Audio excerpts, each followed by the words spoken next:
I am Dr. S. Kandare, HOD, Department of Botany, KMC College, Khopoli. The title of our presentation is Photorespiration, that is C2 cycle, glycolate cycle. So this is a typical kind of phenomenon that occur in plants. Here there are two words together, that is photo and respiration. So this kind of physiological activity, that is respiration in presence of sunlight. Okay इसका मतलब क्या है कि respiration हो रहा है और sunlight के माध्यम में हो रहा है. अशा प्रकारे हे एक वेगळ्याच प्रकारचा फिनॉमिनॉन आपल्याला काही प्लांटमध्ये आढळून येतो. So this is neither photosynthesis nor respiration. Okay, so here you will find that some plant have undergone a kind of physiological activity called photorespiration. तो ये photorespiration क्या होता है, किस प्रकार से होता है, उसके बारे में हम देखेंगे. So let us begin. Contents. First of all, we shall see the definition of photorespiration. Then enzymes and cell organelles involved, mechanism of photorespiration and significance of photorespiration. तो ये सारी चीज़ें हम इस प्रेजेंटेशन के अंदर पढ़ेंगे. So let us begin. फोटोरेस्पिरेशन. आता ह्या ठिकाणी फोटोरेस्पिरेशनची ही जी प्रक्रिया आहे ही सर्वात प्रथम ओटो वॉरबर्ग यांनी पाहिलेली आहे. In 1902, Otto Warburg reported that high concentration of oxygen along with intense light and low concentration of carbon dioxide, that is less than 1%, plant switched to respiration instead of photosynthesis. तो यहाँ पे क्या हो रहा है, ओटो वॉरबर्ग ने ये देखा, क्या देखा कि हाई कॉन्सेंट्रेशन ऑफ ऑक्सीजन, उसके साथ इंटेंस सनलाइट और कार्बन डाइऑक्साइड की मात्रा 1% से जब कम हो जाती है तो वनस्पति के अंदर रेस्पिरेशन शुरू हो जाता है बजाय के फोटोसिंथेसिस. आणि ह्या ठिकाणी लक्षात घेतलं पाहिजे की ॲक्च्युली प्लॅन्टनी, वनस्पतींनी सूर्यप्रकाशामध्ये फोटोसिंथेसिस प्रक्रिया घडून आणली पाहिजे. परंतु ह्या ठिकाणी जेव्हा तीव्र प्रकारचा सूर्यप्रकाश असतो आणि कार्बन डायऑक्साईडचं प्रमाण एका विशिष्ट पातळीपेक्षा कमी होतं आणि ऑक्सिजनचं प्रमाण वाढतं, अशा परिस्थितीमध्ये वनस्पतीमध्ये फोटोसिंथेसिसची प्रक्रिया न होता फोटो रेस्पिरेशन घडून येतं. हे काही प्लॅन्टमध्ये बघितलं गेलेलं आहे, जसं ओटो वॉरबर्गने बघितलं. तर ही एक वेगळी प्रक्रिया आहे. साधारणपणे फोटोसिंथेसिस आणि रेस्पिरेशन ह्या दोन वेगळ्या प्रक्रिया आहेत. परंतु ह्या ठिकाणी काय व्हायला लागले, फोटो रेस्पिरेशनच्या प्रक्रियेमध्ये neither photosynthesis is taking place nor proper respiration is also taking place. म्हणजे फोटोसिंथेसिस भी नहीं हो रहा है और रेस्पिरेशन भी नहीं हो रहा है. ये बीच में की एक प्रक्रिया यहाँ पे हो रही है, that is called photorespiration. तर ही जी प्रक्रिया आहे it is a kind of wasteful process. याचा काही फारसा उपयोग नाही आहे प्लॅन्टला. एक काय म्हणता येईल एनर्जी कन्झ्युमिंग प्रोसेस आहे, त्याच्यामधून फारसं काही वनस्पतीला मिळत नाही. There is no consistent gain to the plant. So therefore photo respiration is a typical wasteful process. This process of respiration instead of photosynthesis is called photorespiration और Warburg effect. तर ही जी प्रक्रिया आहे ह्याला photo respiration म्हणतात किंवा Warburg effect म्हणतात. ठीक आहे, because it is first observe by Warburg. नाव definition of photo respiration. Photo रेस्पिरेशनची व्याख्या काय होऊ शकते. Krotkov in 1963 defined photo respiration as extra input of oxygen and extra release of carbon dioxide by green plants in presence of light. So Krotko इन्होंने इसका definition KIA है यहाँ पे। तो उन्होंने क्या बताया, उन्होंने बताया की extra input of oxygen and extra release of carbon dioxide by green plant in presence of light. पण ह्या ठिकाणी एक गोष्ट लक्षात घेतली पाहिजे की सूर्यप्रकाशाच्या सानिध्यामध्ये वनस्पतीमध्ये ज्यावेळेस ऑक्सिजन घेतला जातो जास्त प्रमाणात आणि जास्त प्रमाणामध्ये कार्बन डायऑक्साईड बाहेर टाकला जातो एक्सेसमध्ये, नॉर्मलपेक्षा जास्त, तर ही जी प्रक्रिया आहे त्याला म्हणायचं photo respiration. Okay, so you should keep in mind that this is a process, a typical physiological activity carried out by the plant in special conditions. So this is neither photosynthesis or respiration. Okay, so this is the definition put forth by Krotkow. तर ही definition लक्षात ठेवायची मित्र हो. त्यानंतर आता बघूयात की ह्या प्रक्रियेमध्ये एन्झाईम आणि सेल ऑर्गेनेल्स कुठले कुठले सहभागी झालेले आहेत. So enzymes and cell organelles in photo respiration. तो कौन से एन्झाइम्स है, कौन से सेल ऑर्गेनेल्स है जो इस प्रक्रिया में हमें दिखाई पड़ते हैं. So this is the important enzyme ribulose 1,5 bisphosphate oxygenase. ये बहुत बड़ा नाम है, एक एन्झाईम का नाम है. तर ह्या एन्झाईमचं नाव काय, ribulose 1,5 bisphosphate carboxylase oxygenase. So short form of this enzyme is rubisco.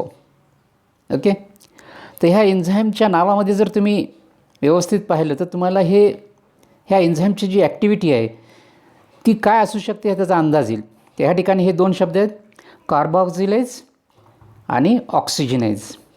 Okay, so if you think over this carboxylase and oxygenase, तर या ठिकाणी हे जे एन्झाईम आहे ह्या एन्झाईममध्ये दोन प्रकारची ॲक्टिव्हिटी आहे. कार्बोक्सिलेशन आणि ऑक्सिजनेशनच्या प्रक्रिया ह्या ठिकाणी घडतात. म्हणजे कार्बन डायऑक्साईड फिक्सेशन ॲज वेल एज ऑक्सिजन फिक्सेशन ह्या एन्झाईमच्या मार्फत होऊ शकतं असा त्याचा अर्थ आहे. Okay, so therefore this enzyme is a typical enzyme. Okay, Rubisco is a very very typical enzyme. It is an important enzyme. It is bifunctional enzyme in plant. या ठिकाणी हा शब्द है bifunctional. So इस वर्ड को ध्यान में रखना है कि दिस enzyme Rubisco ribulose 5 bisphosphate carboxylase oxygenase is a bifunctional enzyme in plants. Bifunctional म्हणजे एकाच वेळेस दोन ॲक्टिव्हिटीज करण्याची क्षमता असलेलं हे एन्झाईम आहे. Okay, so this enzyme can carry out 2 activities. It has a capacity to carry on और catalyse 2 activities, a physiological activities in the plant, that is carbon dioxide fixation as well as oxygen fixation. तो ये 2 काम ये कर सकता है, इसलिए इसको कहा गया है a bifunctional enzyme. Okay, it is thermolabile enzyme. So another important feature of this enzyme, ribulose 1,5 bisphosphate carboxylase oxygenase, that is Rubisco. ह्या एन्झाईमचं दुसरं महत्त्वाचं काय गुणधर्म आहे, the important feature of this enzyme is it is thermolabile enzyme. So what is meant by thermolabile enzyme? The enzyme which is very very sensitive to temperature. Temperature कम या ज़्यादा होने से इस एंजाइम की एक्टिविटी में फ़र्क गिरता है, फ़र्क हो जाता है, उसकी एक्टिविटी चेंज हो जाती है की नाही. म्हणजे टेम्परेचर हा महत्त्वाचा फॅक्टर आहे ह्या एन्झाईमच्या कार्यक्षमतेला ठरवण्याचा. Okay, so the fluctuation in temperature regulates the activity of Rubisco enzyme. That is the most important thing of this enzyme. It has carboxylation and oxygenation ability. जैसा कि मैंने आप भी कहा कि ये जो एंजाइम है ये 2 फंक्शंस कैरी आउट कर सकता है. एक है कार्बोक्सिलेशन और दूसरा है ऑक्सीजनेशन. ओके, कार्बॉक्सिलेशन अँड ऑक्सिजनेशन हे दोन पण ॲक्टिव्हिटीज हा एन्झाईम कॅरी करू शकतो. So it has carboxylation and oxygenation ability, that is affinity for oxygen and carbon dioxide as per its concentration. म्हणजे कार्बन डायऑक्साईडचं कॉन्सन्ट्रेशन आणि ऑक्सिजनचं कॉन्सन्ट्रेशन ह्या दोन्हीमधलं जे काही कॉन्सन्ट्रेशन हवेमध्ये जास्त जास्त असेल त्याप्रमाणे ह्याची ॲक्टिव्हिटी बदलते. कार्बन डायऑक्साईडचं कॉन्सन्ट्रेशन हवेत जास्त असेल तर मग हा एन्झाईम कार्बन डायऑक्साईड फिक्स करणार. ऑक्सिजनचं प्रमाण जास्त असेल तर मग हे एन्झाईम ऑक्सिजन फिक्स करणार. परंतु त्यासोबत टेम्परेचर पण महत्त्वाचं आहे. लक्षात आलं? म्हणून concentration of either carbon dioxide और oxygen is one of the important factor that regulate the activity of this enzyme. तो ये चीज़ हमें ध्यान में रखना है कि बहुत सेंसिटिव एंजाइम है ये, तो बायफंक्शनल है, टेम्परेचर को भी बहुत सेंसिटिव है ये. टेम्परेचर कम ज़्यादा होने से इसकी एक्टिविटी बदल जाती है. और कार्बन डाइऑक्साइड और ऑक्सीजन इन दोनों की मात्रा एटमॉस्फेयर में कैसी है, कम है या ज़्यादा है, उस पर उसका फंक्शन डिपेंड करता है. तर अशा प्रकारे हे फार महत्त्वाचं आणि अतिशय महत्त्वाचं एन्झाईम ह्या ठिकाणी फोटो रेस्पिरेशनमध्ये आहे. तर ही गोष्ट तुम्ही लक्षात ठेवली पाहिजे. हे महत्त्वाचा गुणधर्म आहे. Now this is the condition which regulates the activity and functionality of the enzyme ribulose 1,5-bisphosphate carboxylase oxygenase Rubisco. तो रुबिस्को जो एंजाइम है उसकी एक्टिविटी रेगुलेट करने के लिए ये कंडिशन बहुत इम्पॉर्टंट है. तो ही जी कंडिशन आहे ही लक्षात घ्या. ह्याची ॲक्टिव्हिटी फोटो रेस्पिरेशनसाठी फेवरेबल होते. कधी होते? ह्या कंडिशनमध्ये. काय कंडिशन आहे? So high oxygen level plus intense sunlight plus low carbon dioxide concentration, अगर ऐसी कंडीशन है तो दिस रुबिस्को एंजाइम की एक्टिविटी कौन सी शुरू हो जाती है? ऑक्सीजनेशन एक्टिविटी शुरू हो जाती है और उसे कहते हैं फोटो रेस्पिरेशन. तो ह्या ठिकाणी लक्षात घेतलं पाहिजे की what is the important condition for photorespiration. If the condition is like this, high oxygen concentration in that air, intense sunlight, that is high temperature and light intensity is high, and low concentration of carbon dioxide. If this condition is existing in the surrounding atmosphere, then this Rubisco will switch on to oxygenation activity and ultimately photorespiration will occur. So this is the condition, important condition required for photorespiration. Okay. Now on the contrary, another condition is there which is contrary to this condition. ह्या कंडिशनला विरुद्ध condition काय असू शकते? विरुद्ध condition अशी असू शकते की high carbon dioxide concentration, normal sunlight आणि लो ऑक्सिजन कॉन्सन्ट्रेशन अशी जर असेल तर this rubisco enzyme will switch over to carboxylation activity, that is photosynthesis. तर ह्या दोन कंडीशन लक्षात ठेवा. ओके, आपको ये दो कंडीशन रिमेंबर करना है, इसको ध्यान में रखना है. अगर ऑक्सीजन की मात्रा बढ़ जाती है, उसका कॉन्सेंट्रेशन बढ़ जाता है और सनलाइट ज़्यादा होती है, यानी कि टेम्परेचर उसके साथ ज़्यादा हो जाता है और कार्बन डाइऑक्साइड की मात्रा कम हो जाती है, तो ये रुबिस्को एंजाइम ऑक्सीजनेशन की एक्टिविटी कैरी आउट करके रेस्पिरेशन चालू कर देगा. अगर उसके अपोजिट अगर कंडीशन है, high concentration of carbon dioxide and normal light and low oxygen concentration in the surrounding atmosphere, अशा परिस्थितीमध्ये हे एन्झाईम कार्बॉक्सिलेशनची ॲक्टिव्हिटी चालू करेल, म्हणजेच फोटोसिंथेसिस होईल. म्हणजे ही कामाची प्रक्रिया आहे. Photosynthesis is the useful process to the plant. Photo respiration is not useful process to the plant, but due to adverse conditions certain plant suffer this activity which is not much beneficial to the plant. तर ह्या 2 condition तुम्ही अगदी पाठ करून घ्यायच्या. ह्याच्यामध्ये म्हणजे महत्त्वाचा फरक जो आहे तो पण तुम्ही लक्षात ठेवला पाहिजे की जर कंडिशन्स अशा असतील, हाय ऑक्सिजन, तीव्र सनलाईट,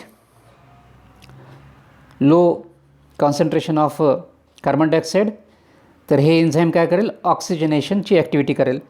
त्याच्या विरुद्ध जर बघितलं, हाय कार्बन डायऑक्साईड कॉन्सन्ट्रेशन असेल आणि साधारण नॉर्मल सनलाईट असेल आणि लो ऑक्सिजन असेल, तर रुबिस्को एन्झाईम कार्बॉक्सिलेशनची ॲक्टिव्हिटी म्हणजेच फोटोसिंथेसिसची ॲक्टिव्हिटी कॅरी आउट करेल. Okay. 3 cell organelles are involved in photo respiration. आता फोटो रेस्पिरेशनची प्रक्रिया जेव्हा होते तेव्हा काय होतं, 3 प्रकारचे सेल ऑर्गेनेल्स जे आहेत ते त्यामध्ये सहभागी होतात. तो यहाँ पे क्लोरोप्लास्ट एक सेल ऑर्गेनेल है, पेरोक्सिसोम एक सेल ऑर्गेनेल है जिसको माइक्रोबॉडी कहते हैं, और माइटोकॉन्ड्रिया एक सेल ऑर्गेनेल है जो रेस्पिरेशन से संबंधित है. So these 3 cell organelles participate in photo respiration. तर फोटो रेस्पिरेशनच्या प्रक्रियेमध्ये ह्या कंडिशन्स म्हणजे असेल तर ही जी कंडिशन आहे 4 नंबरची कंडिशन असेल तर हे 3 सेल ऑर्गेनेल्स ह्या ठिकाणी सहभागी होतात. ओके. तो यहाँ पे 3 cell organelles, that is chloroplast, peroxisome and mitochondria, participate in photorespiration. So these are the preconditions for photorespiration.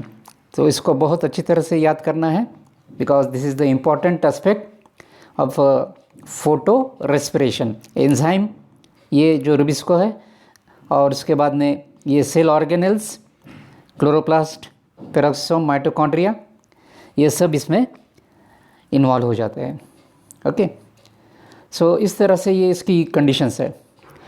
अभी जैसे कि हमने ऊपर देखा कि कंडीशंस फॉर फोटो रेस्पिरेशन क्या है, तो यहाँ पे हमें और उसको थोड़ा सा इलुस्ट्रेट करना है, उसको थोड़ा सा इलॅबोरेट करना है. तर ह्या ज्या कंडिशन्स आहेत फोटो रेस्पिरेशनसाठी वर मी सांगितलेल्याच आहे, पण तरी एकदा तुम्ही ह्या ठिकाणी त्याला मी थोडंसं रिवाईज करतो आहे की क्लायमेट हॉट असेल आणि इंटेन्स सनलाईट असेल. क्लायमेट म्हणजेच इंटेन्स सनलाईट असलं म्हणजेच काय होतं, उष्णता वाढते. Okay. So therefore temperature is high and sunlight is more intense, तीव्र प्रकाश ज्याला आपण म्हणू तो. तर ह्या कंडिशनमध्ये काय होतं, stomata are closed to issue transpiration and entry of carbon dioxide is inhibited. आता काय होतं की ज्यावेळेस सभोवतालचं तापमान जास्त असेल आणि तीव्र प्रकाश असेल तर काय होतं, प्लॅन्ट एक ॲक्टिव्हिटी करतं, काय करतं, स्टोमॅटा क्लोज करून घ्यायचा प्रयत्न करतं प्लॅन्ट. कशासाठी, टू अवॉइड ट्रान्सपिरेशन. ट्रान्सपिरेशनची ही एक प्रक्रिया प्लॅन्टमध्ये चालू असते. म्हणजे बघा कशा प्रकारचं एक प्रकारचा गुंता आहे ह्या ठिकाणी, आहे की नाही, एकमेकाला ह्या काही ॲक्टिव्हिटीज रिलेटेड आहेत. तर ह्या ठिकाणी जर बघितलं की सभोवतालचं तापमान वाढलं आणि सूर्यप्रकाश तीव्र आहे, तर अशा कंडिशनमध्ये काय होतं, ट्रान्सपिरेशनची प्रक्रिया व्हायला लागते. कारण ट्रान्सपिरेशन म्हणजे काय, loss of water in the form of vapour, ही प्रक्रिया व्हायला लागते. मग हे ट्रान्सपिरेशन होऊ नये, आहे की नाही, प्लॅन्ट काय करतात, सहसा ट्रान्सपिरेशन होऊ नये, ही प्रक्रिया घडून येऊ नये, कारण ह्या प्रक्रियेमध्ये प्लॅन्टच्या शरीरामधून काय होतं, पाणी बाहर पड़ता. तो ये पानी का जो लॉस है ये होना नहीं चाहिए, इसलिए प्लांट्स क्या करते हैं, स्टोमेटा क्लोज कर लेते हैं. अगर स्टोमेटा क्लोज हो जाता है तो फोटोसिंथेसिस के लिए जो कार्बन डाइऑक्साइड होना चाहिए वो मिलता नहीं है प्लांट को. देखिए, तो फोटोसिंथेसिस के लिए अगर कार्बन डाइऑक्साइड अवेलेबल नहीं होता है तो फोटोसिंथेसिस होगी नहीं वहाँ पे, isn't it. So adverse conditions यहाँ पे तैयार हो गई है. ओके. तो प्लांट का ये भी कोशिश है कि बॉडी में से वॉटर का लॉस नहीं होना चाहिए. ट्रान्सपिरेशनला टाळण्यासाठी प्लांट काय करतं, स्टोमॅटा बंद करतं, कारण सभोवताली इंटेन्स लाईट आहे, क्लायमेट हॉट झालेलं आहे की नाही. तर ही एक कंडिशन त्या ठिकाणी फोटो रेस्पिरेशनला कारणीभूत व्हायला लागते. म्हणजे एक काम करायला गेलं प्लांट तर त्याचा दुष्परिणाम प्लांटवरती व्हायला लागला. म्हणजे एक काम चांगलं कुठं करतो आहे प्लांट, की पाण्याचा लॉस जो आहे त्याच्या शरीरामधून टाळण्यासाठी हे चांगलं काम करतो आहे प्लांट, परंतु त्याचा दुष्परिणाम काय व्हायला लागला, कार्बन डायऑक्साईड आतमध्ये येणं बंद व्हायला लागले. Okay. Then low concentration of carbon dioxide and high concentration of oxygen in the atmosphere. मग ही कंडिशन काय व्हायला लागते, ही जर कंडिशन ह्या ठिकाणी उपलब्ध असेल अशी, concentration of carbon dioxide is high and concentration of oxygen in the atmosphere is what can say high. म्हणजे इथं कंडिशन कशी झालेली आहे, low concentration of carbon dioxide and high concentration of oxygen. तर अशी परिस्थिती त्या ठिकाणी जर त्याला असेल तर ही आणखी म्हणजे फोटो रेस्पिरेशनसाठी सपोर्ट करणारी कंडिशन आहे की नाही. त्यानंतरची कंडिशन काय, oxygen formed during light reaction becomes excess. Oxygen formed during light reaction becomes excess. मग ह्या ठिकाणी ऑक्सिजनचं प्रमाण लाईट रिॲक्शन फोटोसिंथेसिसमध्ये जर घडत असेल तर त्या लाईट रिॲक्शनमध्ये पण काय होतं, ऑक्सिजन वाढतो. म्हणजे टोटल काय होतं, बाहेर पण ऑक्सिजन जास्त आहे आणि प्लॅन्ट पण आतमध्ये थोड्याफार प्रमाणामध्ये जे काही फोटोसिंथेसिस चालू असेल तर त्या प्रोसेसमध्ये पण ऑक्सिजन हा इव्हॉल्व होतो. So due to that the concentration of oxygen becomes more and these conditions favour photorespiration. Okay, तर ह्या कंडिशन्स आहे फोटो रेस्पिरेशनसाठी प्लॅन्टमध्ये घडून येतात. Now let us see the mechanism of photo respiration. तो एक्चुअल मैकेनिज़्म फोटोसिंथेसिस का किस प्रकार से होता है वो हम देखेंगे. तर या ठिकाणी काय होतं, फोटो रेस्पिरेशनची जी प्रक्रिया आहे ही प्रक्रिया जसं मी तुम्हाला सांगितलं की 3 प्रकारच्या सेल ऑर्गेनेलमध्ये घडून येते. Okay, so what are this 3 cell organelles that participate in photo respiration. एक सेल ऑर्गेनेल है chloroplast. Okay, it is a double membrane structure. दूसरा सेल ऑर्गेनेल है peroxisome. It is a single membrane structure. It is also called microbody. And third structure is mitochondria. हे पण double membrane आहे, परंतु बाहेरचं membrane smooth आहे, आतलं membrane हे फोल्डेड आहे, त्याला आपण क्रिस्टे म्हणतो. ओके, तर पहिलं सेल ऑर्गेनेल आहे क्लोरोप्लास्ट, दुसरं आहे पेरोक्सिसोम आणि तिसरं आहे मायटोकॉन्ड्रिया. म्हणून ह्या ठिकाणी एक गोष्ट लक्षात ठेवली पाहिजे की ह्याच्यामध्ये 3 सेल ऑर्गेनेल्स सहभागी असतात. एक आहे क्लोरोप्लास्ट, दुसरं आहे पेरोक्सिसोम आणि तिसरं आहे mitochondria. So these cell organelles participate in photo respiration. Okay, आता काय होतं की ऑक्सिजन जास्त असेल तर फोटो रेस्पिरेशनची प्रक्रिया सुरू होते. तर मग ह्या ठिकाणी आपण दाखवलं की ऑक्सिजन जास्त आहे. Okay, so 2 molecules of oxygen that enter through stomata into the chloroplast. Now rubisco enzyme is there. तर जसं मी सांगितलं की कॉन्सन्ट्रेशन ऑक्सिजनचं जास्त आहे आणि रुबिस्को एन्झाईम हे बायफंक्शनल आहे. Rubisco enzyme can fix carbon dioxide as well as oxygen. आता इथं ऑक्सिजन जास्त असेल तर naturally this Rubisco enzyme will fix the oxygen instead of carbon dioxide. जर इथं कार्बन डायऑक्साईड जास्त असतं तर रुबिस्कोनं कार्बन डायऑक्साईड घेतला असता, परंतु कंडिशन काय ॲडवर्स आहे, oxygen is there. So rubisco is combining with this molecular oxygen. Okay, because it is thermolabile as well as bifunctional enzyme. हे अतिशय महत्त्वाचं एन्झाईम आहे म्हणून मी त्याला लाल अक्षरामध्ये हायलाईट केलेलं आहे. So this Rubisco fix oxygen instead of carbon dioxide and it combines with ribulose biphosphate or ribulose bisphosphate. It is a 5 carbon compound, so 2 molecules of RUBP. Okay, so this is the first step of photo respiration. Again, oxygen मध्ये आला with the help of through the passage of stomata. Rubisco enzyme helps to make this reaction possible with ribulose biphosphate which is a 5 carbon compound and it has a 2 molecules. तर ही reaction पहिली reaction आहे की अशा प्रकारे हे पहिली reaction होते, इथं ऑक्सिजन फिक्स झाला. Now this reaction produces 2 molecules of 3 carbon compound that is phosphoglyceric acid. again आता हे फोटोसिंथेसिसमधला प्रोडक्ट आहे हा 3 phosphoglyceric acid हा तयार होतो आणि त्याच्यासोबत दुसरा एक महत्त्वाचा प्रोडक्ट तयार होतो. So this is the special product of photo respiration आहे की नाही. हा तर PGA जो आहे हा नॉर्मल फोटोसिंथेटिक प्रोडक्ट आहे, पण हा जो आहे ॲबनॉर्मल आहे, हा व्हायला नको तयार, परंतु हा फोटो रेस्पिरेशनमध्ये तयार होतो. So 2 molecules of phosphoglycolate, it is a 2 carbon compound. Okay, म्हणजे हे 5 कार्बन कंपाऊंड ह्या 3 carbon compound PGA that is phosphoglyceric ॲसिडमध्ये कन्वर्ट झालं आणि 2 कार्बन कंपाऊंड फॉस्फोग्लायकोलेटमध्ये कन्वर्ट झालं. म्हणजे ह्या ठिकाणी you will find that 2 biochemicals बन गए हैं. यहाँ पे जो पहली रिएक्शन है इसमें 2 बायोकेमिकल्स तैयार हो गए. एक है PGA that is phosphoglyceric acid और दूसरा है फॉस्फोग्लाइकोलेट, ये प्रोडक्ट है. तो यहाँ पे जो है तो ये जो प्रोडक्ट है ये फोटो रेस्पिरेशन का मेन प्रोडक्ट है, isn't it? So it is a 2 carbon compound, hence this cycle is called 2 carbon cycle. Okay, तो इसको C2 सायकल कहा जाता है. जसं आपण ही जी आहे ही C3 सायकल आहे की नाही. या ठिकाणी हे 3 कार्बन तयार होतात आणि हे मग हे पुढे मग हा फॉस्फोग्लिसरिक ॲसिड हा फोटोसिंथेटिक सायकलमध्ये वापरला जातो आहे की नाही. म्हणून तिथं ती C3 सायकल कॅरी आउट करण्यासाठी हे PGA आहे कामाला येतं. पण हे जे आहे हे C2 सायकलमध्ये जातं आहे की नाही, कारण हा 2 कार्बन कंपाऊंड आहे म्हणून ह्याला C2 सायकल पण म्हणतात.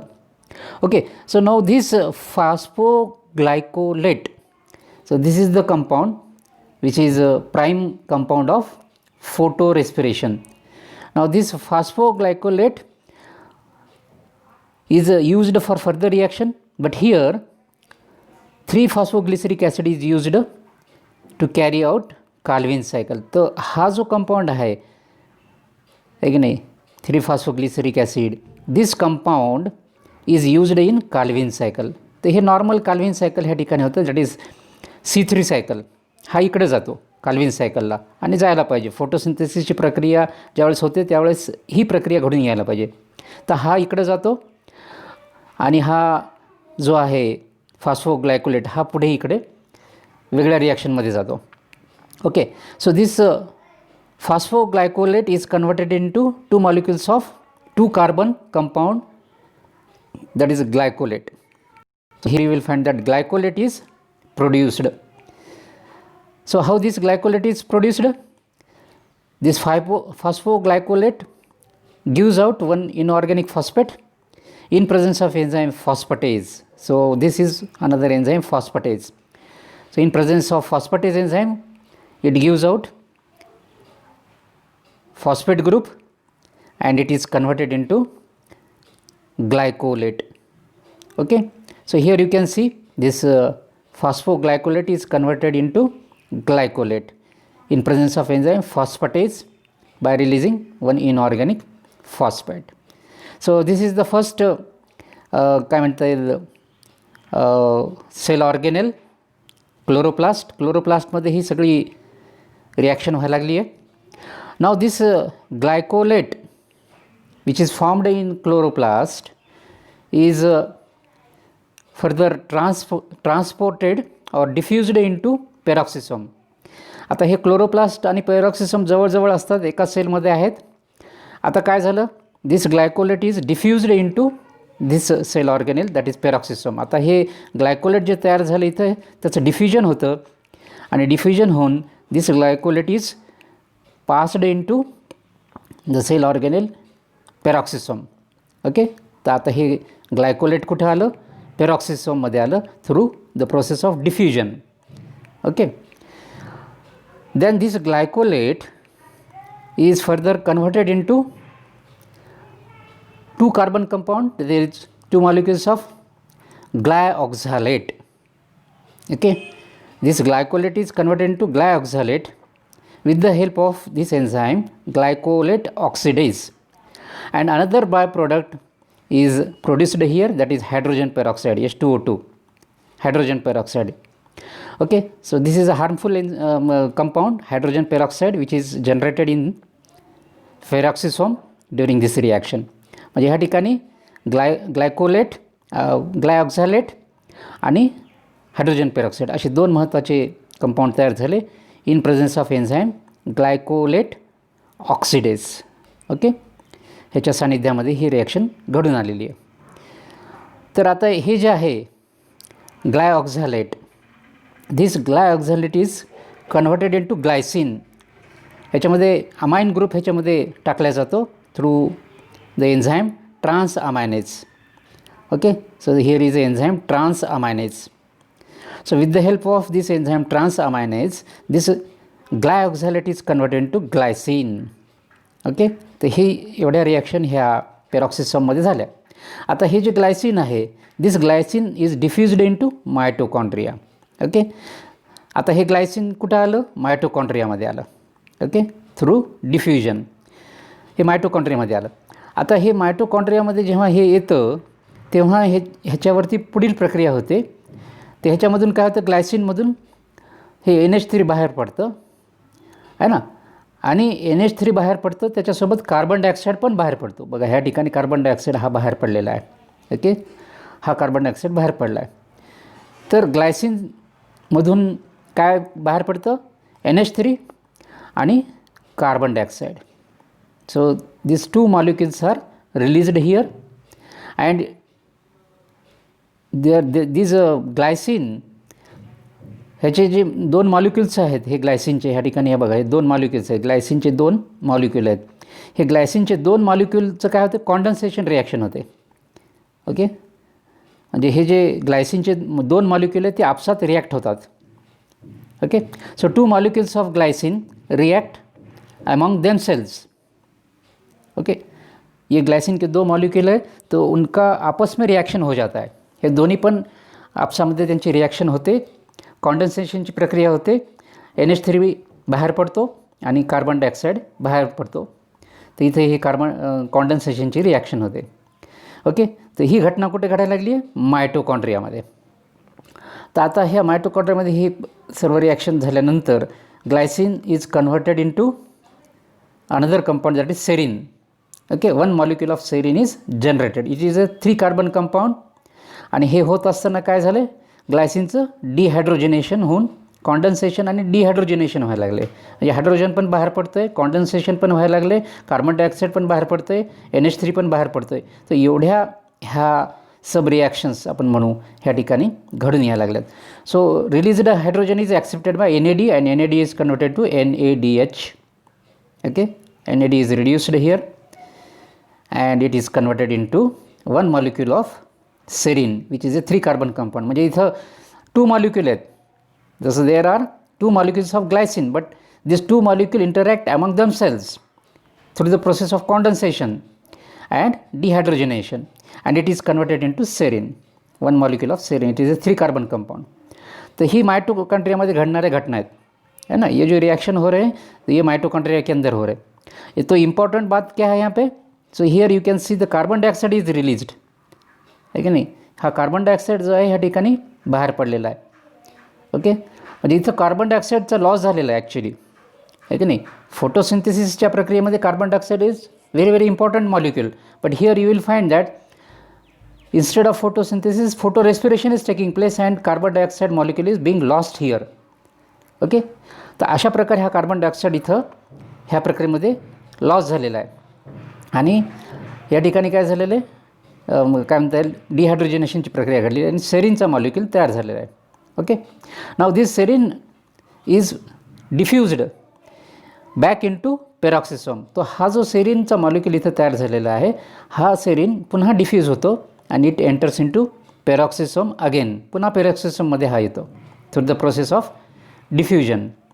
Okay, so here you can see the serine is being diffused into peroxisome again. आहे की नाही. तर हा सेरीन ह्या ठिकाणी आला आहे. आता पुढे काय होतं, हा सेरीनचा जो मॉलिक्यूल आहे, this serine is converted into one molecule of hydroxy pyruvate. It is a 3 carbon compound, आहे की नाही. Serine is converted into hydroxy pyruvate, ह्याच्यामध्ये याचं कन्व्हर्शन होतं. आणि मग हे जे आहे हायड्रॉक्सी पायरुवेट, ह्या ठिकाणी काय होतं, ह्याचं रिडक्शन होतं, आहे की नाही. NADH वापरला जातो and this NADH is converted into NAD. So It is reductive process. So hydroxypyruvate, it is a 3 carbon compound is converted into one molecule of 3 carbon compound glycerate. या ठिकाणी बघा या ग्लिसरेट तयार झालेला आहे. Okay, hydroxypyruvate is converted into glycerate. तर ह्या ठिकाणी हे अशा प्रकारे पेरॉक्सिसोममध्ये ह्या रिॲक्शन घडून यायला लागल्यात. Now this glycerate molecule is further diffused into chloroplast. तर हा ग्लिसरेटचा जो मॉलिक्युल आहे हा पुन्हा मग डिफ्यूज होऊन इथे क्लोरोप्लास्टमध्ये आला. म्हणजे हा पुन्हा क्लोरोप्लास्टमध्ये ग्लिसरेट आला आहे. Okay, through diffusion. तर हा glycerate is again converted into phosphoglyceric acid. Okay, and during the reaction one ATP molecule is utilised. ते हे होत असताना ह्या ठिकाणी बघा ग्लिसरेटचा जो मॉलिक्युल आहे त्याचं कन्व्हर्शन फॉस्फोग्लिसरिक ॲसिडमध्ये होत असताना ATP मॉलिक्युल इज युटिलाइज्ड. आहे की नाही. So this ATP is utilized and it is converted into ADP, and this glycerate is converted into phosphoglyceric acid, and this phosphoglyceric acid is used in Calvin cycle. म्हणजे ह्या ठिकाणी जर तुम्ही बघितलं तर हा जो सर्व प्रवास आहे की नाही, म्हणजे इथं खरं तर फोटोसिंथेसिसची प्रक्रिया व्हायला पाहिजे. फॉस्फोग्लिसरिक ॲसिड तयार होऊन काल्विन सायकल ह्या ठिकाणी व्हायला पाहिजे, परंतु हे असं फिरून हा सगळा प्रवास करत करत करत करत इथं कार्बन डायऑक्साईड लॉस करत हे सगळं असं घडत घडत घडत घडत ह्या ठिकाणी पुन्हा हे PGA तयार व्हायला लागले. आहे की नाही. Actually PGA should be synthesised here itself, आणि हे सगळं व्हायला नको आहे. आहे की नाही. ही सगळी प्लॅन्टची जी काही एनर्जी आहे this is the wastage of the energy. So here you can see carbon dioxide is lost. तर हा एक मॉलिक्युल हा कार्बन डायऑक्साईडचा लॉस झाला, म्हणजे 25% कार्बन डायऑक्साईड इथं लॉस झाला फोटोसिंथेसिसचा. आहे की नाही. ह्या प्रक्रियेमध्ये जर इथंच रुबिस्कोनं जर कार्बन डायऑक्साईड घेऊन तो कार्बन डायऑक्साईड फिक्स केला असता तर 100% कार्बन डायऑक्साईड युटिलाइज होऊन फॉस्फोग्लिसरिक ॲसिड तयार झाला असता आणि इथं काल्विन सायकल नेहमीच्या पद्धतीनं घडून आली असते आणि फोटोसिंथेसिसची प्रक्रिया झाली असती. But what is happening here, this is the unnecessary activity plant has to carry out to retrieve this what can say PGA molecule. आहे की नाही. So in order to retrieve this PGA through this process carbon dioxide is lost. 25% carbon dioxide गेला. 75% ठीक आहे वाचवला आहे, परंतु 25% carbon dioxide is lost which could be used in photosynthesis. तो इस तरह से हम यहाँ देखते हैं कि ये पूरा प्रक्रिया जो है ये अननेसेसरी है. यहाँ पे ATP भी मॉलिक्यूल यूटिलाइज हो रहा है, तो unnecessarily plant has to waste the energy also. है कि नहीं. ATP मॉलिक्यूल का भी यूटिलाइजेशन होता है तो उसको विल भी वहाँ पे एक्सपेंड करना पड़ता है. So this is a kind of wasteful process. है की नाही.